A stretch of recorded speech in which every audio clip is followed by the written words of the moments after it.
आंधळेला नाशिकमध्ये बघितल्याचा दावा स्थानिकांनी केलाय। नाशिकच्या गंगापूर रोड परिसरातील दत्त मंदिर चौकात कृष्णा आंधळेला बघितल्याचा दावा तिथल्या स्थानिकांनी केलाय। त्यानंतर आता तातडीनं पोलीस घटनास्थळी पोहोचलेत आणि पोलिसांकडून या प्रकरणी शोधकार्य सुरू झालंय। या परिसरातील सीसीटीव्ही तपासले जात आहेत। एका दुचाकीवरती कृष्णा आंधळे आणि आणखी एक त्याचा साथीदार इथे सकाळी 9:30 वाजता दिसल्याचा दावा स्थानिकांनी केला। त्यामुळे कृष्णा आंधळे नाशिकमध्ये दबा धरून बसलाय की काय अशा चर्चांनी जोर धरलाय। त्यामुळे पोलिसांकडून आता अधिक तपास सुरू आहे। आमचे प्रतिनिधी लक्ष्मण घाटोळ आपल्या सोबत आहेत नाशिकमधनं। लक्ष्मण, प्रत्यक्षदर्शींनी किंवा तिथल्या स्थानिकांनी काय माहिती दिली आहे पोलिसांना सुद्धा? सर नाशिकच्या गंगापूर रोड परिसरामध्ये असलेल्या सुयोजित गार्डनच्या परिसरामध्ये कृष्णा आंधळे दिसल्याचा दावा करण्यात आला आणि त्यानंतर पोलिसांकडून आता या संपूर्ण परिसराची तपासणी केली जाते। आपण बघतोय दृश्यांमध्ये वरिष्ठ पोलीस अधिकारी जे आहेत ते अशा पद्धतीनं जिथे जिथे सीसीटीव्ही कॅमेरे आहेत ते सगळे सीसीटीव्ही कॅमेरे जे आहे ते पोलिसांकडून तपासले जात आहे। कृष्णा आंधळे याच परिसरामध्ये होता आणि तो या मंदिरामध्ये आला आणि त्यानंतर तो इथून पुढच्या बाजूला गेला अशा प्रकारचा दावा काही स्थानिक नागरिकांनी केलेला आहे। काही प्रत्यक्षदर्शी आहे ज्यांनी हा दावा केलेला आहे, ज्यांनी असं सांगितलंय की कृष्णा आंधळे याला त्यांनी बघितलेला आहे। आपण ही दृश्य बघतो, हा संपूर्ण परिसरातले सीसीटीव्ही जे आहे ते पोलिसांकडून तपासले जात आहे। नेमकं काय झालं, कृष्णा आंधळेला आपण कुठे बघितलं आणि काय कसं त्याचं वर्णन कराल की त्याची बॉडी कशी होती, चेहरा कसा होता, आणखी काय? मी ॲडव्होकेट गीतेश तानाजीराव बनकर, मी राहायला गंगापूर रोड सहदेव नगर आनंद हाईट्स बिल्डिंग फर्स्ट फ्लोअरला राहतो। सकाळी 9:30 सव्वा 9 9:30च्या दरम्यान जेव्हा मी खाली आलो मंदिरापाशी दर्शनाला गेलो मी, तर तेव्हा मंदिराच्या बाजूला दोघंजणं मला उभे दिसले आणि उभे दिसताना त्यांनी मास्क घातलेला होता आणि त्याच्यातला तो कृष्णा आंधळेनी जेव्हा मास्क खाली घेतलं तर विदिन अ फ्रॅक्शन सेकंडमध्ये मी त्याला ओळखलं का हा कृष्णा आंधळे।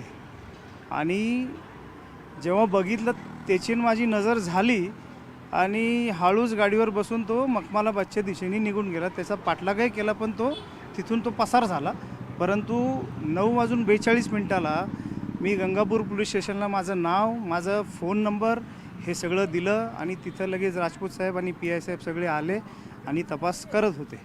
आता काय परिस्थिती आहे? आता परिस्थिती तपास चालू आहे। CCTV फुटेज सगळे बघतोय आम्ही आणि जी काही माहिती असेल ती पोलिसांना लगेच देऊन जे काही बीडमध्ये जे काही संतोष देशमुखांचं जे काही त्याच्यासोबत कोणीतरी होतं पण कोण होतं ते माहीत नाही, परंतु होतं, दोघं जण होते आणि मोटरसायकल होती ब्लॅक कलरची। आणि नंबर काय गाडीचा? नाही, नंबर नाही। मी फोटो काढायचा प्रयत्न केला पण नाही निघाला तो। मला अडवायचे पण प्रयत्न मी करणार होतो पण त्यांच्या मागं जाऊन पण ते तिथून पसार होऊन गेले ॲक्च्युली। आपण बघतोय हे प्रत्यक्षदर्शी आहे आणि यांनीच दावा केलेला आहे की कृष्णा आंधळे या परिसरामध्ये दिसलेला आहे। त्यानंतर पोलिसांकडून आपण बघतोय अशा पद्धतीने हे CCTV जे आहे ते तपासले जात आहे। हे पोलीस अधिकारी आपल्याला दृश्यांमध्ये पाहायला मिळते। आपण त्यांच्याशी बोलूया। सर, कशा पद्धतीने तपास केला जातोय, काय माहिती समोर येते?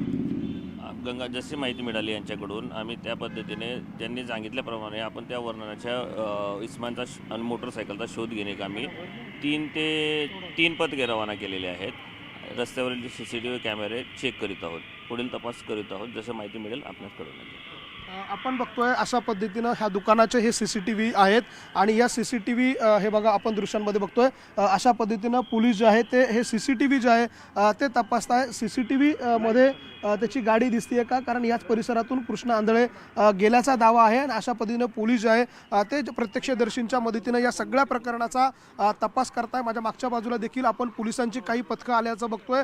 तब्बल 8 ते 10 पथकं जी आहेत ती आता या संपूर्ण परिसरामध्ये रवाना करण्यात आलेली आहे। गंगापूर रोड पासून तर मखमालाबाद हा साधारणतः 2 ते 3 किलोमीटरचा परिसर आहे आणि काही हद्द जी आहे ती ग्रामीणची आहे आणि या सगळ्याच्या अनुषंगानं आता पोलिसांकडनं तपास केला जातो। या रस्त्यावर ज्या दुकानाच्या बाहेर, ज्या इमारतीच्या बाहेर CCTV आहे ते सगळे CCTV जे आहे ते पोलिसांकडनं तपासले जात आहे आणि कृष्णा आंधळेच आहे का याचा शोध जो आहे तो पोलिसांकडनं या सगळ्या प्रकरणामध्ये आता घेतला जातोय। त्यामुळे पोलिसांच्या तपासामध्ये पुढे नेमकं काय येतं हे सगळं बघणं महत्त्वाचं असणार आहे। श्वेता।